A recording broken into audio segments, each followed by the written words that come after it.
that, we are going to bring up we brought up the microphone, or bring down the music, and bring up the cameras, and welcome everyone to another Sunday night edition of Accessibly Live, Book Club Reading Room. We had a couple misfires on the computer equipment. We brought it down and brought it over to the library, and for some reason, my computer is being weird tonight. So I'm hoping this goes out to everybody. Worst case scenario, if anybody can't see this, we will have this loaded up onto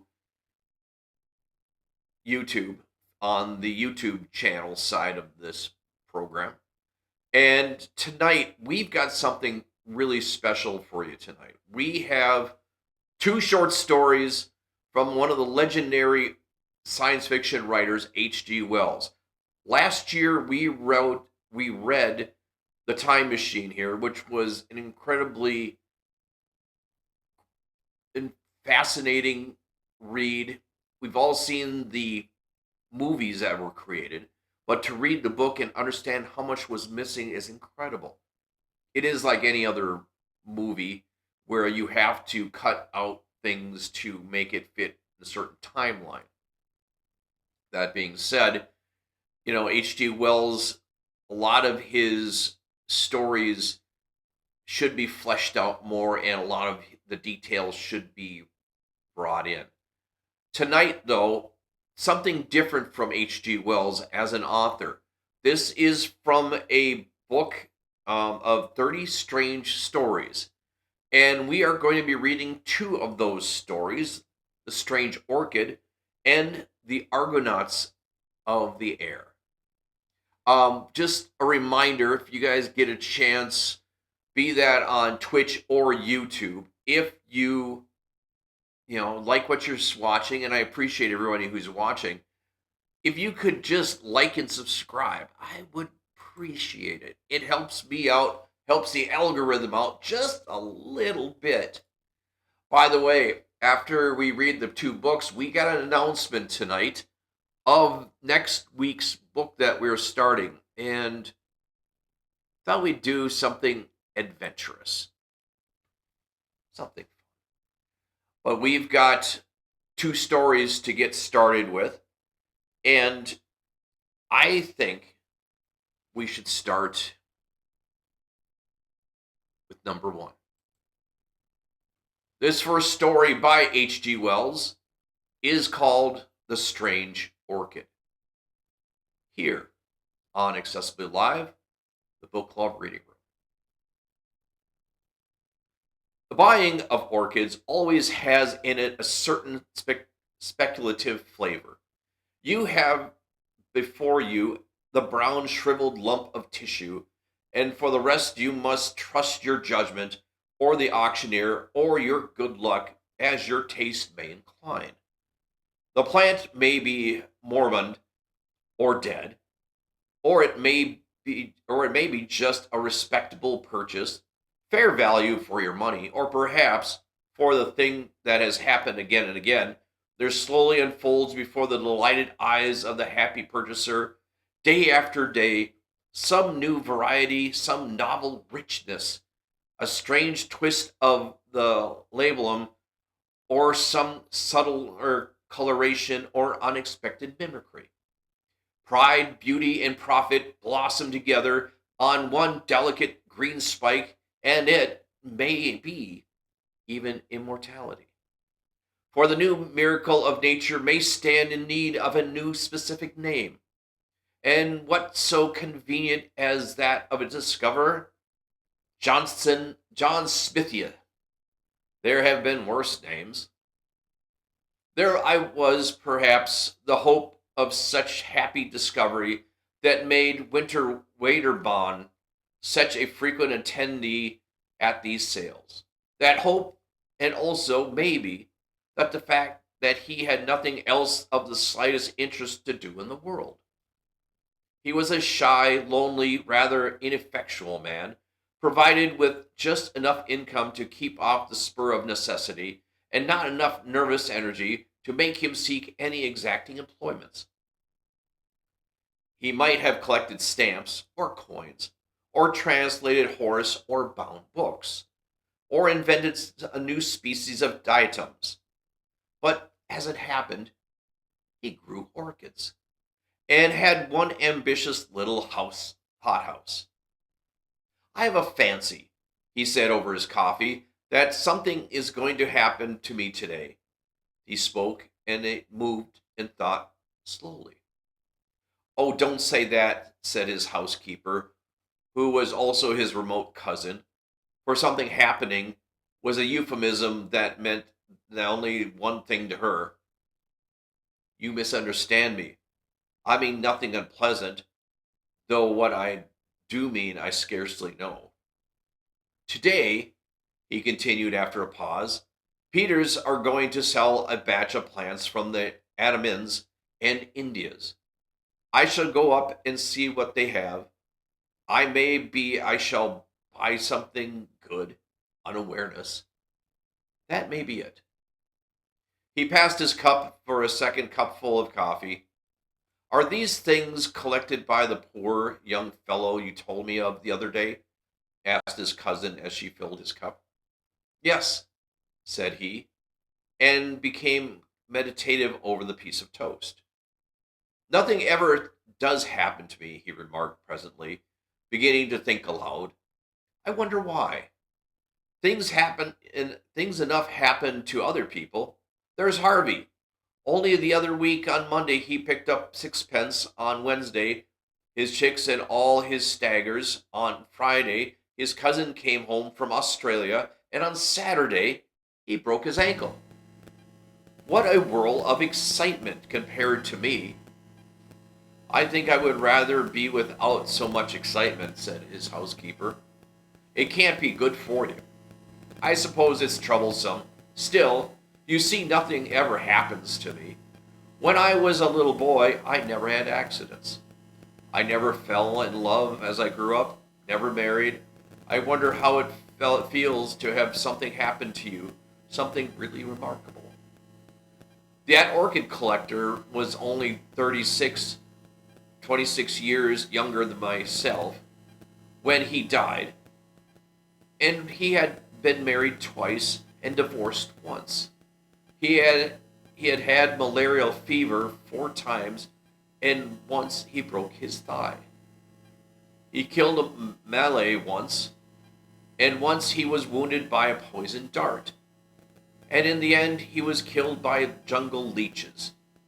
It must have been all very troublesome.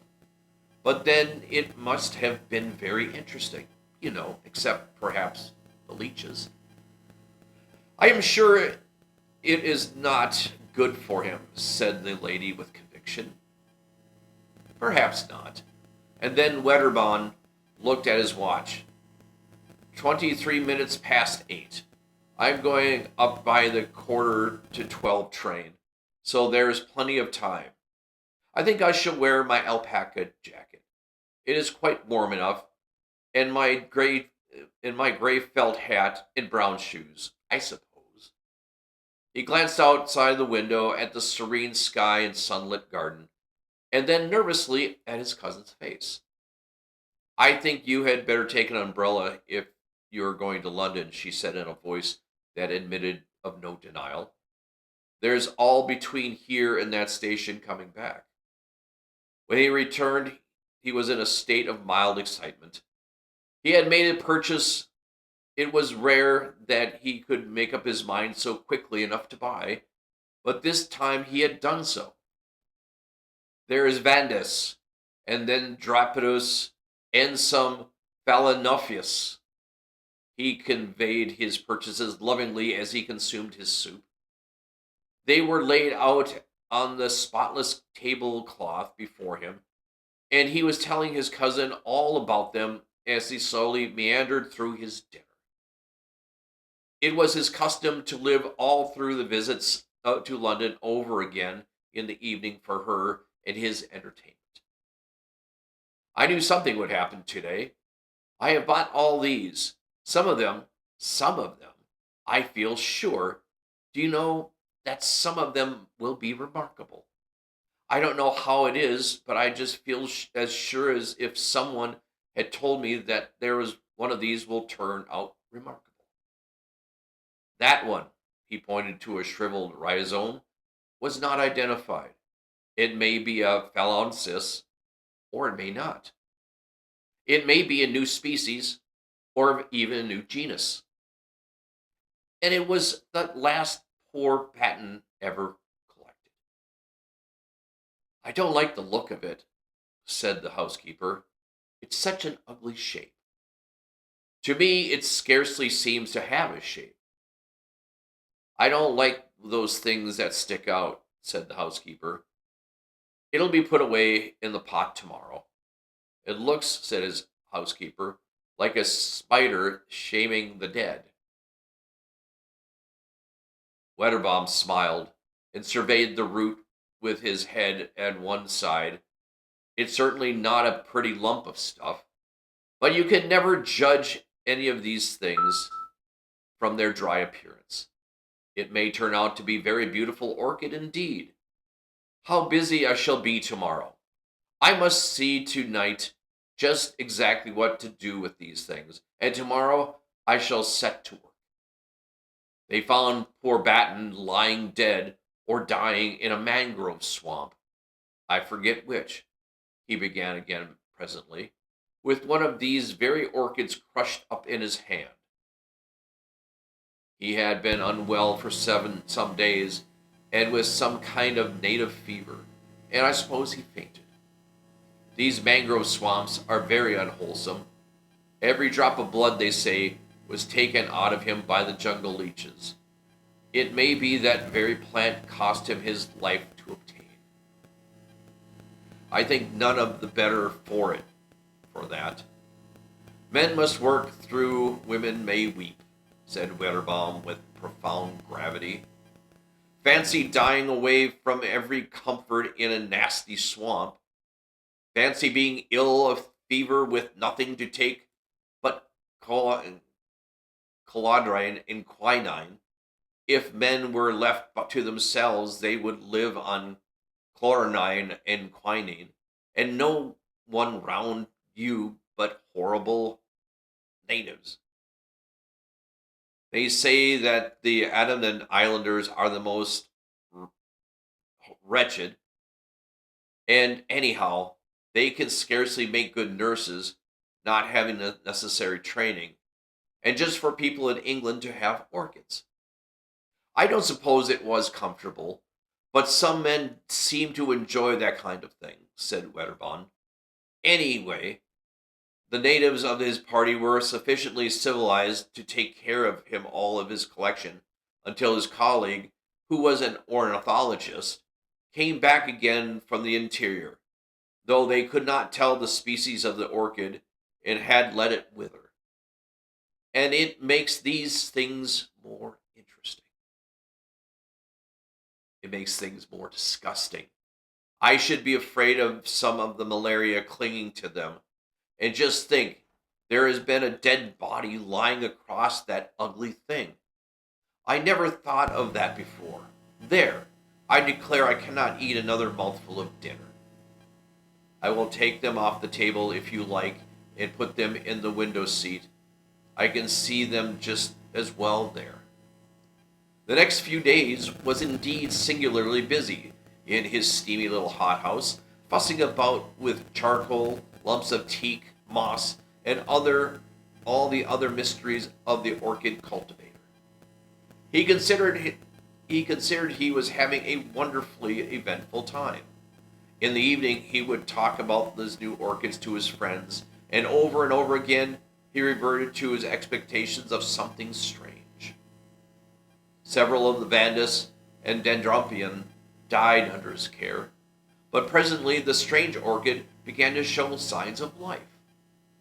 He was delighted and took his housekeeper right away from jam making to see it at once, directly he made that discovery.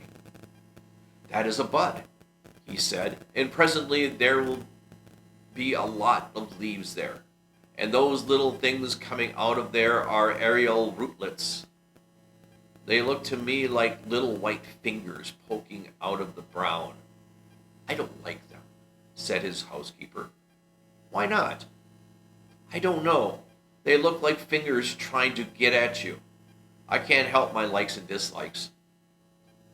I don't know for certain, but I don't think there are any orchids I know of that have aerial roots quite like that. It may be my fancy, of course. You see, there are little flattened there at the ends. I don't like them, said his housekeeper, suddenly shivering and turned away.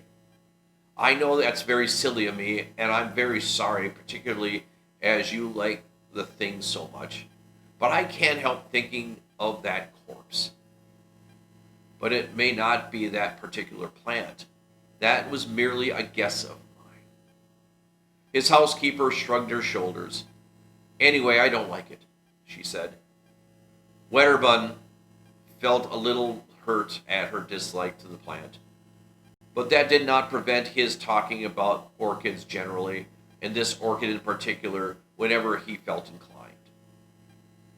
There were such odd things about orchids, he said one day. Such possibilities of surprises. You know, Darwin studied their fertilization and showed that the whole structure of an ordinary orchid flower was contrived in order that moths might carry the pollen from plant to plant. Well, it seems that there are lots of orchids known the flower of which cannot possibly be used for fertilization in that way. Some of the cyperdiniums, for instance, there are no insects known that can possibly fertilize them, and some of them have never been found with seed. But how do they form new plants? By runners and tubers, and that kind of outgrowth. That's an easily explained. The puzzle is, what are the flowers for? Very likely, he added, my orchid may be something extraordinary in that way. If so, I shall study it. I have often thought of making researches as Darwin did, but hitherto I have not found the time, or something else has happened to prevent it. The leaves are beginning to unfold now. I do wish you would come and see them. But she said that the orchid house was so hot that it gave her a headache. She had seen the plant once again, and the aerial rootlets, which were now some of the most than a foot long, had unfortunately reminded her of tentacles reaching out after something, and they got into her dreams, growing after her with incredible rapidity. So she had to settle to her entire satisfaction that she would not see the plant again, and Wedderburn had to admire its leaves alone. There were an ordinary broad form and a deep glossy green, with splashes and dots of deep red towards the base. He knew of no other leaves quite like them. The plant was placed on a low bench near the thermometer, and close by was a simple arrangement by which a tap dripped on the hot water pipes, keeping the air steamy. And he spent his afternoons now with some regularity meditating on the approaching flowering of this strange plant. And at last the great thing happened. Directly he entered the glass house, and he knew that the spike had burst out, although his great Phalaenus loei hid in the corner where his new darling stood. There was a new odor in the air, a rich, intensely sweet scent that overpowered every other in the crowded, steaming greenhouse. Directly, he noticed that he hurried down. Directly, he noticed this. He hurried down to the great strange orchid. And behold, the trailing green spikes bore now three great splashes of blossoms, from which this overpowering sweetness proceeded. He stopped before them in an ecstasy of admiration. The flowers were white, with streaks of golden orange upon the petals. The heavy was coiled into an intricate projection, and a wonderful bluish purple mingled there with the gold. He could see at once that the genus was altogether a new one. And the insufferable scent! How hot the place was! The blossoms swarmed before his eyes. He would see that if the temperature was right. He made a step towards the thermometer. Suddenly everything appeared unsteady. The bricks on the floor seemed were dancing up and down. Then the white blossoms, the green leaves behind them, the whole greenhouse seemed to sweep sideways and then curve upward. At 4:30, his cousin made tea, according to their invariable custom, but Wedderburn did not come in for his tea. He is worshipping that horrid orchid, she told herself, and waited 10 minutes. His watch must have stopped. I will go call him. She went straight to the hothouse, and opening the door, called his name. There was no reply. She noticed that the air was very close and loaded with an intense perfume. Then she saw something lying on the bricks between the hot water pipes. For a minute, perhaps, she stood motionless. He was lying face upward at the foot of the strange orchid. The tentacle-like aerial rootlets no longer swayed freely in the air, but were crowded together, a tangle of gray ropes, and stretched tight, with their ends closely applied to his chin and neck and hands. She did not understand. Then she saw from under one of the exalted tentacles upon his cheek there was trickles of a little thread of blood. With an articulate cry, she ran towards him and tried to pull him away from the leech-like suckers. She snapped two of the tentacles, and their sap dripped red. Then the overpowering scent of the blossom began to make her head reel. How they clung to him! She tore at the tough ropes, and he and the white inflorescent swarm about her. She felt like she was fainting, knew she must not. She left him, hastily opened the nearest door, and after she had panted for a moment in the fresh air, she had a brilliant inspiration. She caught up a flower pot and smashed the windows at the end of the greenhouse. Then she re-entered. She struggled now with renewed strength at Wedderburn's motionless body and brought the strange orchids crashing to the floor. With still clinging to the grimmest tenacity to its victim, in a frenzy, she lunged at it and him into the open air. Then she thought of tearing through the sucker rootlets one by one, and in another minute she released him and was dragging him from the horror. He was white and bleeding from a dozen circular patches. The odd man Job was coming up the garden, amazed at the smashing of glass, and saw her emerge, hauling the inanimate body with red-stained hands. For a moment he thought impossible things. "Bring water," she cried, and her voice dispelled his fancies. When, with unnatural alertness, he returned with water and found her weeping with excitement, and with Wedderburn's head upon her knees, wiping the blood from his face. "What's the matter?" said Wedderburn, opening his eyes feebly, closing them again at once. "Go and tell Annie to come out here to me, and then go for Dr. Haddon at once," she said to the odd job man, so soon as he brought the water, and added, seeing some hesitation, "I will tell you all about it when you come back." Presently, Wedderburn opened his eyes again, and, seeing that he was troubled by a puzzle of his position, she explained to him, "You fainted in the hothouse. And the orchid?" "I will see to that," she said. Wedderburn had lost a good deal of blood, but beyond that he suffered no very great injury. They gave him a brandy mixed with some pink extract of meat, and carried him upstairs to bed. His housekeeper told her the story of the in fragments to Dr. Hayden. Come to the orchid house and see, she said. The cold air was blowing in through the open door, and the sickly perfume was almost dispelled.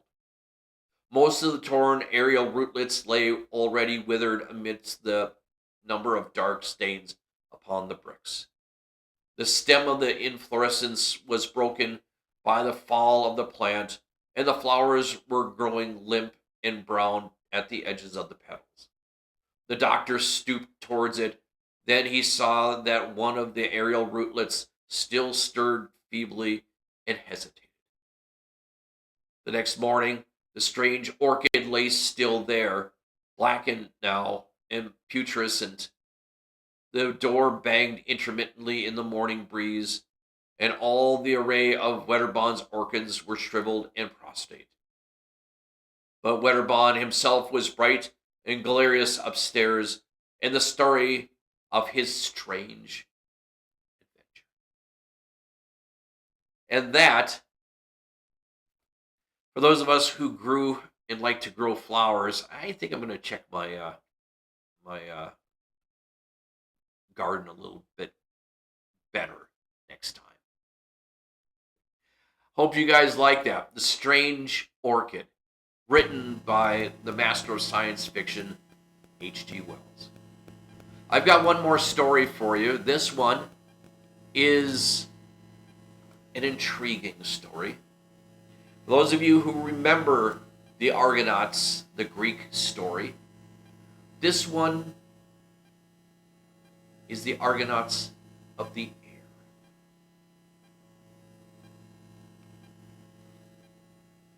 One saw Monson's flying machine from the windows of the trains passing either along the southwestern main line or along the line between Wimbledon and Worcester Park. To be more exact, one saw the huge scaffoldings which limited the flight of the apparatus. They rose above the treetops, a massive alley of interlacing iron and timber, and an enormous web of ropes and tackle extending the best part of 2 miles. From the Leatherhead branch, this alley was foreshortened. Sorry about that, guys. Foreshortened, and in part hidden by a hill with villas. But from the main line, had in profile a complex tangle of girders and curving bars, very impressive to the excursionists from Portsmouth and Southampton and the West. Monson had taken up the work where Maxim had left it.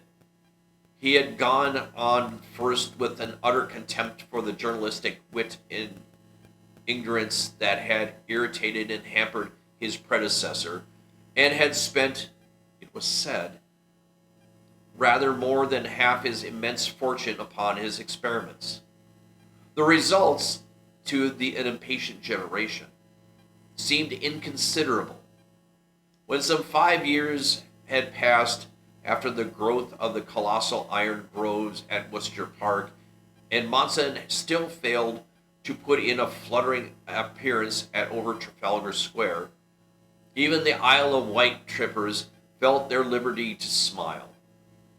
And such intelligent people as did not consider Monson a fool stricken with a mania for invention denounced him for no particular reason, a self-advertising quack. Yet now and again, a morning train load of season ticket holders would see a white monster rush headlong through the airy tracery of guides and bars, and hear the further stays, nettings, buffers snap, creak, and groan with the impact of the blow. Then there would be an efflorescence of black-set, white-trimmed faces along the sides of the train, and the morning papers would be neglected for a vigorous discussion of the possibility of flying, in which nothing new was ever said by any chance, until the train reached Waterloo, and its cargo of season ticket holders dispersed themselves over London, or the fathers and mothers, in some multitudinous train of weary excursionists, returned exhausted from a day of rest by the sea. Would they find the dark fabric standing out against the evening sky, useful in diverting some bilious child from introspection, and be suddenly startled by the swift transit of a huge black flapping shape that strained upward against the guides? It was a great and forcible thing beyond dispute, and excellent for conversation, yet all the same, it was but flying in leading strings, and most of those who witnessed it scarcely counted its flight as flying. More of a switchback, it seemed to the run of the folk. Monson, I say, did not trouble himself very keenly about the opinions of the press at first, but possibly he even had had formed a poor idea of time it would take before the tactics of flying were mastered. The swift, assured adjustment of the big soaring shape to every gust and chance movement of air, nor had he clearly reckoned the money this prolonged struggle against gravitation would cost him. And he was not so pachydermatous as he seemed. Secretly, he had his period, period, periodical bundles of cuttings sent to him by Romecki. He had his periodical reminders from his banker, and if he did not mind the initial ridicule and skepticism, he felt the growing neglect as months went by and the money dribbled away. Time was when Monson had sent an enterprising journalist, keen after readable matter, empty from his gates. But when the enterprising journalist ceased from troubling, Monson was anything but satisfied in his heart of hearts. Still, day by day, the work went on, and the multitudinous subtle difficulties of steering diminished in number. Day by day, too, the money trickled away until his balance was no longer a matter of hundreds of thousands, but of tens. And at last came an anniversary. Monson was sitting in the little drawing shed, suddenly noticed the date on Woodhouse's calendar. It was 5 years ago today that we began, he said to Woodhouse suddenly. Is it? Said Woodhouse. It's an alterations played the devil with us, said Monson, biting the paper fastener. The drawings for the new vans to the hinder screw lay on the table before him as he spoke. He pitched the multi-lated brass paper fastener into the waste paper basket and drummed with his fingers. These alterations. Will the mathematicians ever be clever enough to save us all this patching and experimenting? 5 years, learning by rule of thumb. When one might think that it was possible to calculate the whole thing out beforehand. The cost of it. I might have hired 3 senior wranglers for life, but they only have developed some beautiful, useless theorems of pneumatics. What a time it has been, Woodhouse. These moldings will take 3 weeks, said Woodhouse, at special prices. 3 weeks, said Monson, and sat drumming. 3 weeks certain, said Woodhouse, and an excellent engineer, but no good as a comforter. He drew the sheets towards him and began shading a bar. Monson stopped drumming and began to bite his fingernails, staring while at Woodhouse's head. How long have they been calling this Monson's folly? He said suddenly. Oh, A year or so, said Woodhouse carelessly without looking up. Monson sucked in the air between his teeth and went to the window. The stout iron columns carried the elevated rails upon which the start of the machine was made, rose up by close. The machine was hidden by the upper edge of the window. Through the grove of iron pillars, red painted and ornate with rows of bolts, one had a glimpse of the pretty scenery towards Esther. The train went gliding noiselessly across the middle distance, its rattle droned by the hammering of the workmen overhead. Monson could imagine the grinning faces at the windows of the carriages. He swore savagely under his breath and dabbed viciously at the blowfly that suddenly became noisy on the window pane. "What's up?" said Woodhouse, staring in surprise at his employer. "I'm sick of this." Woodhouse scratched his cheek. "Oh," he said, after simulating a pause. He pushed the drawing away from him. "Here these fools. I'm trying to conquer a new element, trying to do a thing that will revolutionize life. And instead of taking an intelligence interest, they grin and make their stupid jokes and call me and my appliances names." "Asses," said Woodhouse, letting his eye fall again on the drawing. The epithet, curiously enough, made Monson wince. "I'm about sick of it, Woodhouse, anyway," he said after a pause. Woodhouse shrugged his shoulders. "There's nothing for it but patience, I suppose," said Monson, sticking his hands in his pockets. "I've started, I've made my bed, I've got to lie in it. I can't go back. I'll see it through and spend every penny I have and every penny I can borrow. But I tell you, Woodhouse, I'm infernally sick of it. All the same, if I had paid a tenth of the money towards some political geezer's expenses, I'd have been a baronet before this." Monson paused.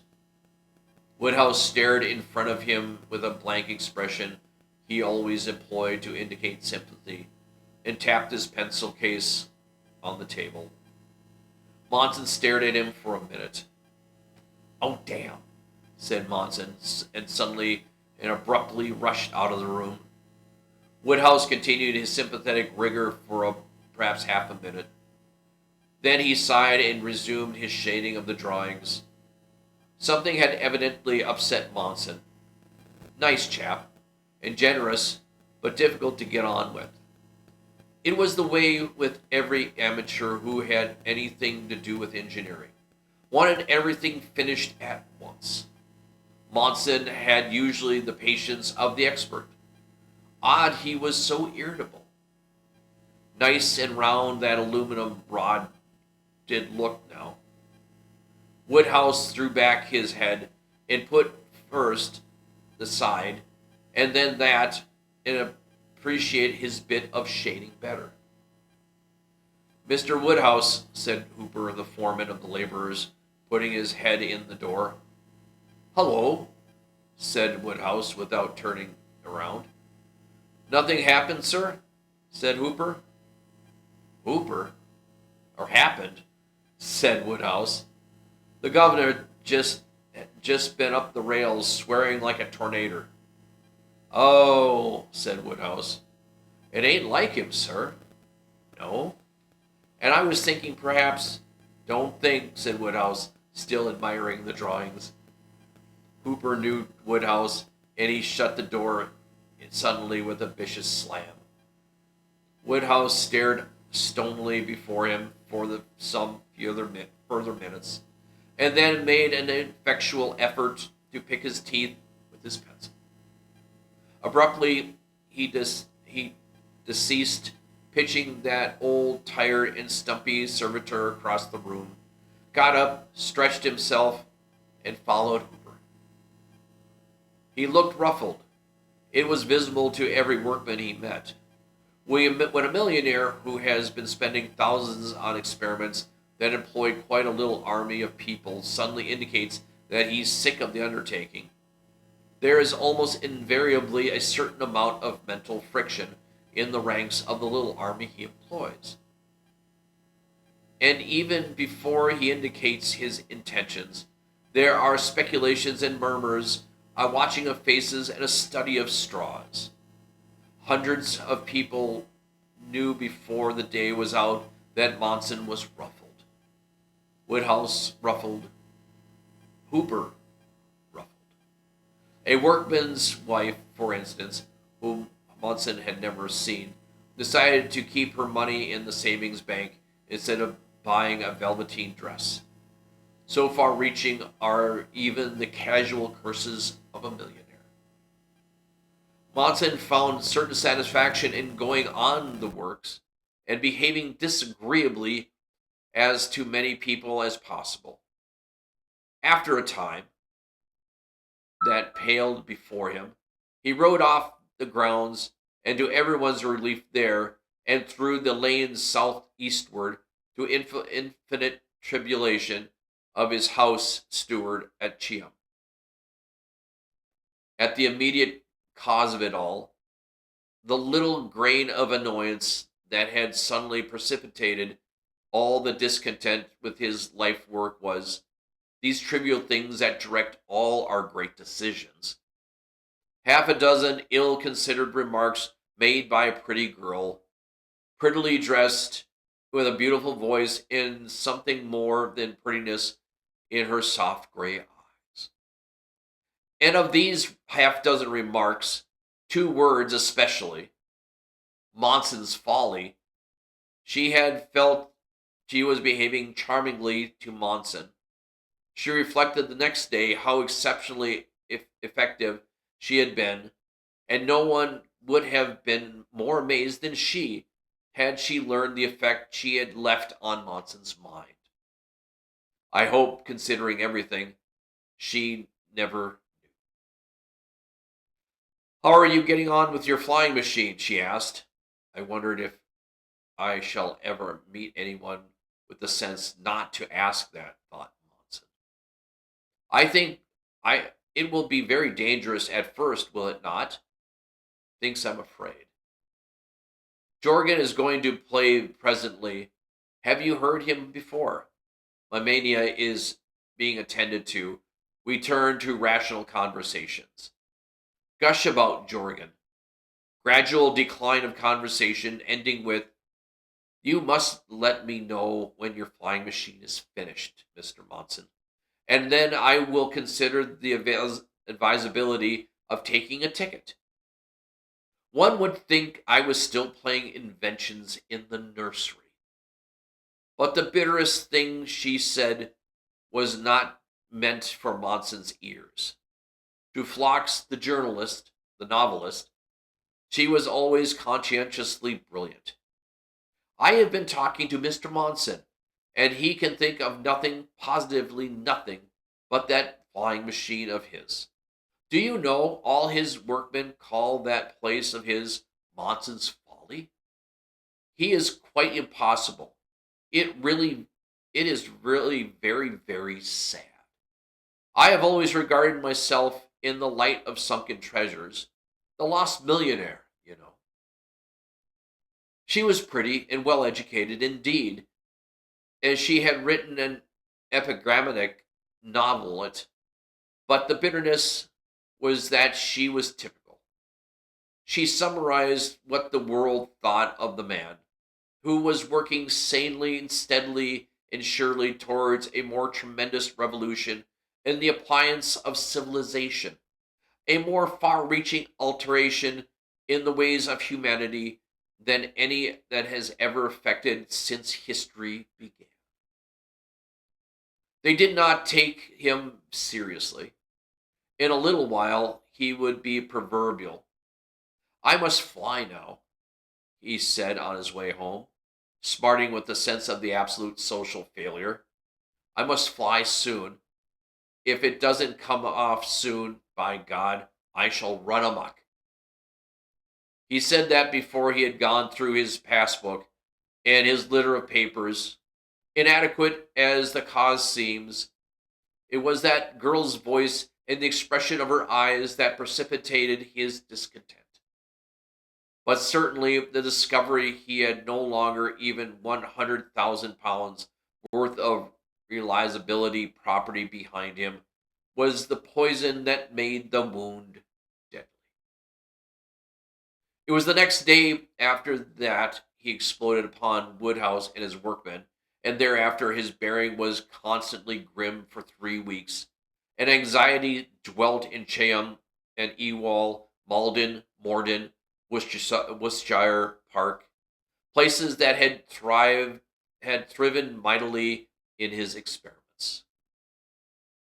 4 weeks after his first swearing of his, he stood with Woodhouse by the reconstructed machine as it lay across the elevated railways, by means of which it gained its little impetus. The new propeller glittered a brighter white than the rest of the machine, and the glider, obedient to a whim of Monson's, was picking out the aluminum bars with gold. The looking down the long avenue between the ropes, gilded now with sunset. One saw red signals, and 2 miles away at Anthill was of workmen busy altering the last falls of the run into the rising slope. I'll come, said Woodhouse. I'll come right enough. But I'll tell you it's infernally foolhardy. If only you would give another year. I tell you I won't. I tell you the thing works. I've given years enough. It's not that, said Woodhouse. We're all right with the machine, but it's the steering. Haven't I been rushing night and morning backwards and forwards through the squirrel's cage? If the thing steers true here, it will steer true all across England. It's just funk, I tell you, Woodhouse. I would have gone a year ago, and besides... Well, said Woodhouse. The money, snapped Monson over his shoulder. Hang it. I never thought of the money, said Woodhouse, and then, speaking now in a very different tone to that which he had been using the words before, he repeated, I'll come. Trust me. Monson turned suddenly and saw all that Woodhouse had not the dexterity to say, shining on his sunlit face. He looked for a moment, then impulsively extended his hands. Thanks, he said. All right, said Woodhouse, gripping his hand with an odd softening of features. Trust me. Then both men turned to the big apparatus that lay with its flat wings extended upon the carrier and stared at it meditatively. Monson, guided perhaps by a photographic study of the flight of birds and Lilienthal's methods, had gradually drifted from Maxim's shape towards the bird form again. The thing, however, was driven by a huge screw behind the place of the tail, and so hovering, which needs an almost vertical adjustment of the flat tail, was rendered impossible. The body of the machine was small, almost cylinder, and pointed. Forward and aft on the pointed ends were two small petroleum engines for the screws, and the navigators sat deep in the canoe-like recesses, the foremost one steering and being protected by a low screen, with two plate glass windows from the blinding rush of wind. On either side of this monstrous flat framework, with a curved front border, could be adjusted so as either to lie horizontally or to be tilted upward and down. These wings worked rigidly together, or by release of the pin. One could be tilted through a small angle independently of its fellow. The front edge of either wing could also be shifted back so that as to diminish the wing area about 1/6. The machine was not only not designed to hover, but it was also incapable of fluttering. Monson's idea was to get it into the air with an initial rush of the apparatus, and then to skim, much as playing card may be skimmed, keep it up by the rush of means of the screws at the stern. Rooks and gulls fly enormous distances in that way, with scarcely a perceptible movement of the wings. The bird really drives along on the aerial switchback. It glides slanting downward for a space, then it has gained considerable momentum, and then altering the inclination of its wings, glides up again, almost to its original altitude. Even a Londoner who has watched the birds in the aviary at Regent's Park knows that. But the bird is practicing this art from the moment it leaves the nest. It has not only the perfect apparatus, but the perfect instinct to use it. A man off his feet has the poorest skill in balance. Even the simple trick of the bicycle costs him some hours of labor. The instantaneous adjustments of the wings, the quick response of a passing breeze, the swift recovery of the equilibrium, the giddy, eddying movements that require such absolute precision. All that he must learn with infinite labor and infinite danger. If he ever is to conquer flying. The flying machine that will start off some fine day, driven by neat little levers, with the nice open deck like a liner, and all loaded up with bombshells and guns, is the easy dream of the literary man. In lives in the treasure of the cost of conquest of the empire of the air, may even exceed all that has been spent in man's greatest conquest of the sea. Certainly it will be costlier than the greatest war that has ever devastated the world. No one knew these things better than these two practical men. And they knew they were in the front rank of the coming army. Yet there is hope even in the forlorn hope. Men are killed outright in the reserves sometimes, while others who have been left for dead in the thickest corner crawl out and survive. If we miss these meadows, said Woodhouse, presently in his slow way.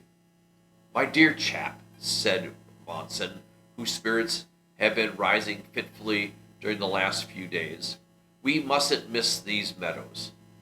There's a quarter of a square mile for us to hit. Fences removed, ditches leveled.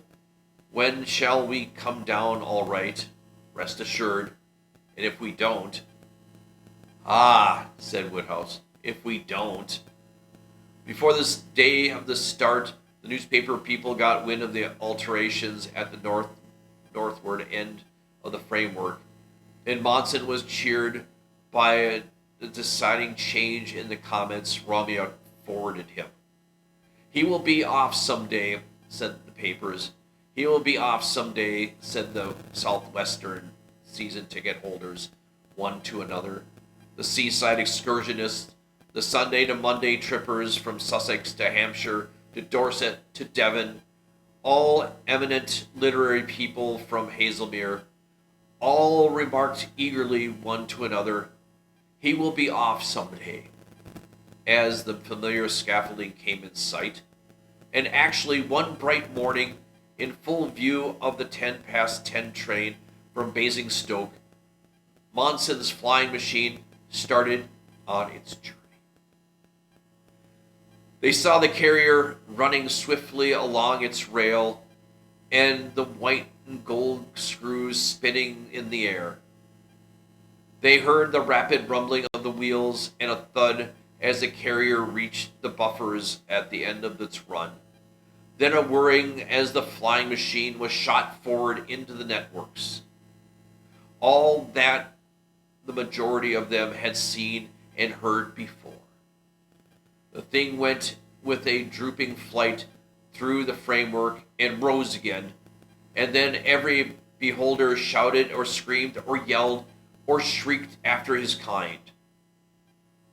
For instead of the customary concussion and stoppage, the flying machine flew out of its 5 years cage like a bolt from a crossbow, and drove slantingly upward into the air, curved around a little so as to cross the line, and soared in the direction of Wimbledon Common.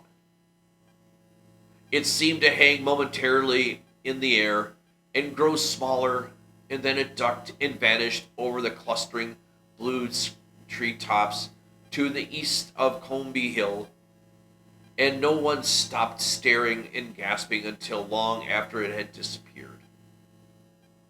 That was the people in the train from Basingstoke saw.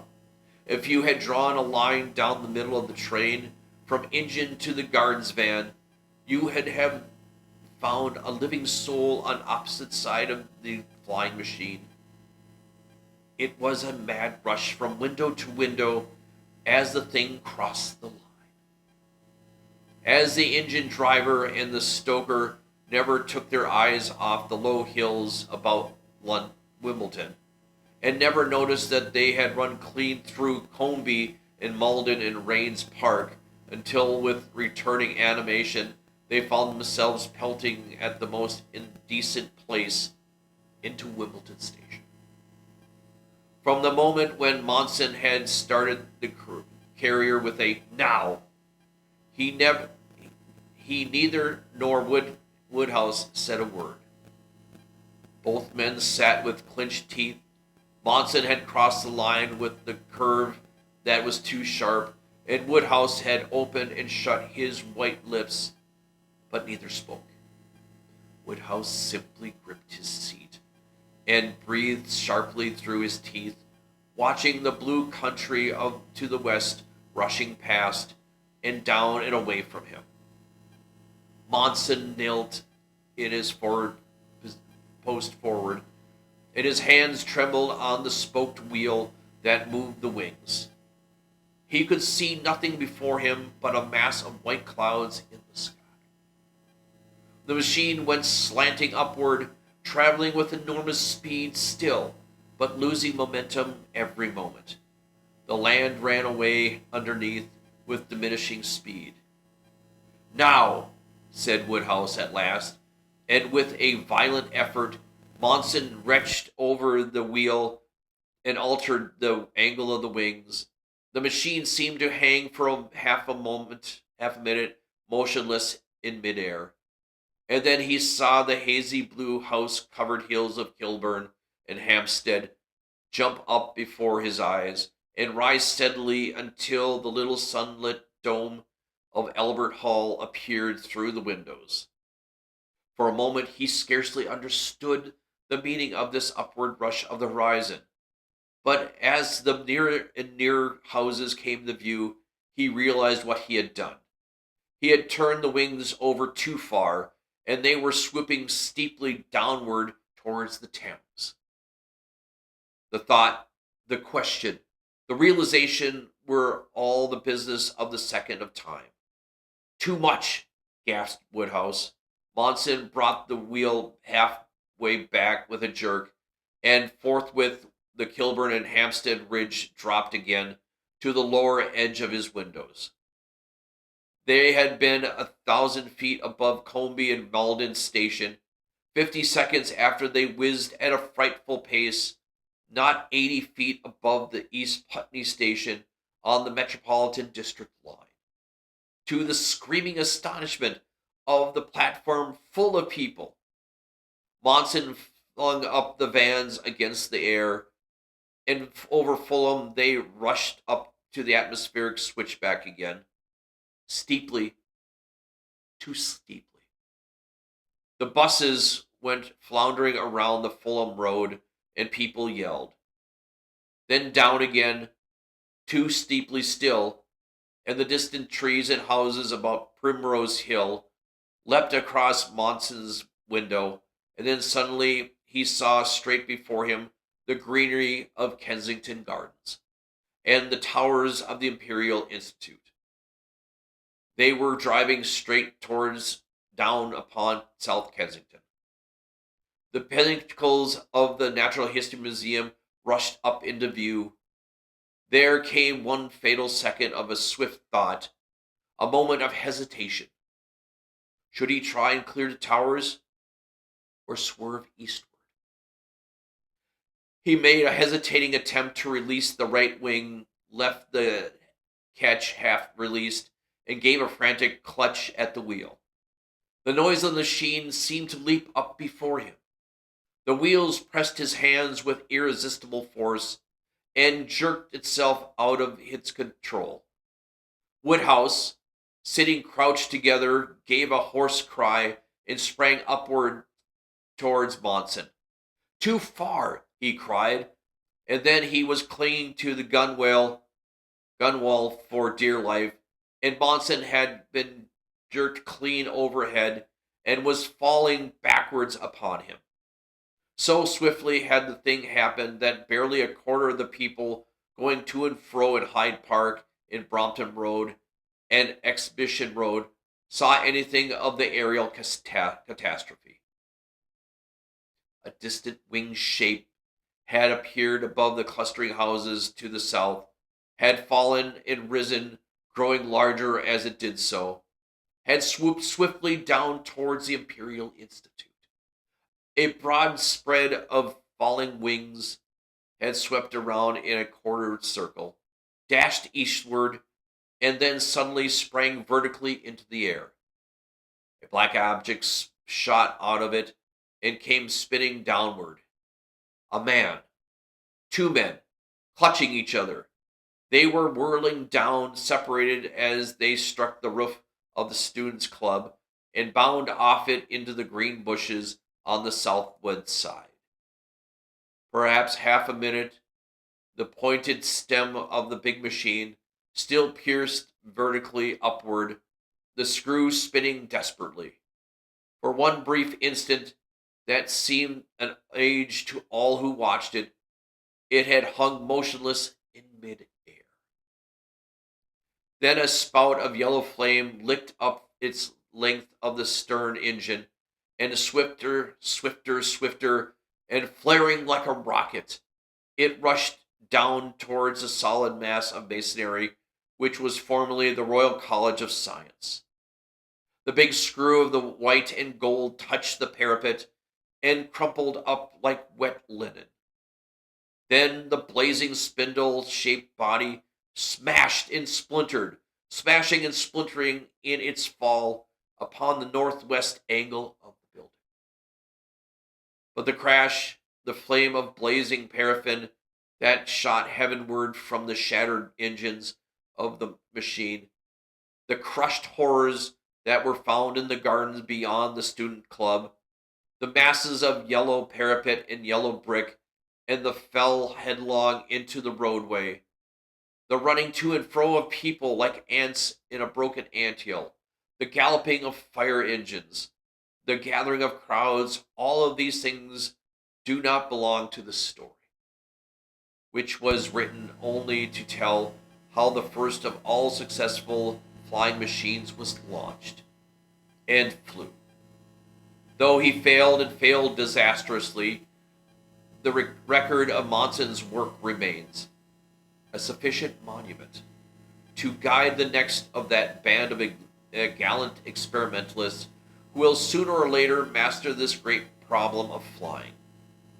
And between Worcester Park and Malden, there still stands that portentous avenue of ironwork, rusting now, and dangerous here and there to witness to the first desperate struggles for man's right of way through the air. And that was the second of the H.G. Wells short stories, The Argonauts of the Air. realizing that for those of us who are watching this right now, we just finished Wimbledon over in the UK, and hearing comments of the areas around Wimbledon area as part of the story was kind of fun. A little bit of creativity by Monson to become a flight historian. It was a good book, a good story. I hope you guys enjoyed it.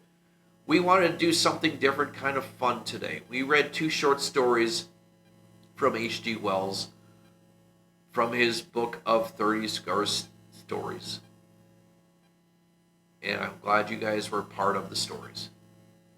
Don't forget, when you guys get a chance, to please like and subscribe. Now, send me a signal. Let me know you guys are watching. Let me know you guys are enjoying it. Now, next week, we got something special for you. We are starting a new adventure, a fun adventure. Over a year ago, we read the first of what will be many of the Tom Swift adventures. The young scientist and his father and his best friend, and the adventures he gets into. Next week, we begin a new Tom Swift adventure. And this one will be kind of fun because next week we begin Tom Swift and the Visitor from Planet X. That will be occurring next week here on the show and for the next several weeks after. We are going to get out of here. I appreciate everybody who's been watching. I hope you enjoyed the short stories. Something different. After several books, long chapter books that we did Princess of Mars earlier, and we just finished The Hound of the Baskervilles. A little bit of fun, a little bit of difference. Kind of to break up the craziness of the long stories. Thank you guys all for watching. Thank you all for being here. I am Joel K. This is Accessibly Live, the book club reading room. Every single Sunday night, live here on Twitch, on YouTube. We do this for fun because there's a lot of stupid people out there who want to ban and burn books and tell you guys what you can and cannot read. And sorry, nobody has the right to tell me or you what you should be allowed or not allowed to read. It's not right. Before we go, we have a final quote like we do on the Thursday night show to wrap up the episode. And tonight, I showed this a few weeks ago, and lately it's coming true again. Quote for the week: I survived reading banned books, and all I got was smarter. Absolutely.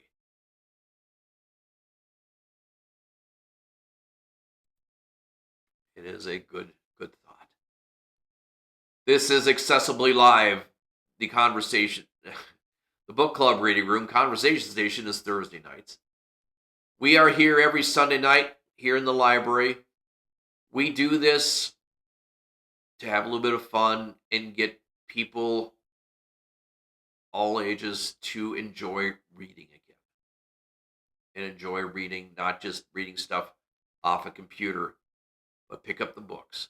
Go to a half-price books, go to the library and pick up a book and start reading. Feel the paper between your fingers. There's nothing like it. Take care, all. Be well, be safe, be kind. Have a wonderful week this week. Hope you're having a great week this week. We will see you soon. Take care, you guys. Have a good week, and we'll see you all next time.